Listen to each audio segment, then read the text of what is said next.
Jatend migao mararita kwe Kipchumba MURKOMEN oseo joma wacho ni piny owacho ok oseketo maino makare kedo gi njore ma pacho ka wacho ni nyaka sani weche njore kod kwe gwenge mopogore opogore osedok piny.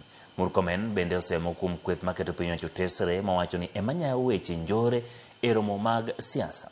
Omako nyarita Kenya ni kare kendo jotend arita timo tijegi konyiso Josiasa ogore kendgi ma ok girwake jopiny. Wakati alienda Kayole na kusanya guns kwenda kuiba mbuzi ya Uhuru, hakuwa anajua guns ni mbaya. Ni saa hii ndio amejua guns ni mbaya kwa Kenya.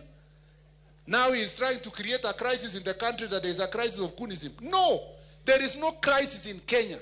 The crisis that is in this country is the bankruptcy of ideas of politicians who are unable to campaign, and they go and sanya goons to fight themselves, and they want to make it a national crisis. There is no national crisis. Kenya is safe, and we must focus.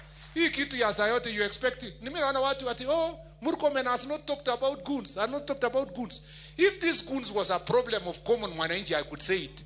Lakini these politicians, 0.0001%, they want to make us to leave the work we are doing to only talk about goons.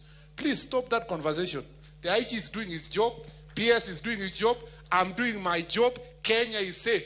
For politicians, mwende muitane kwa bunge, pigane ngumi kwa hapo, msilete kuja kupigana na wananchi kwa sehemu hii.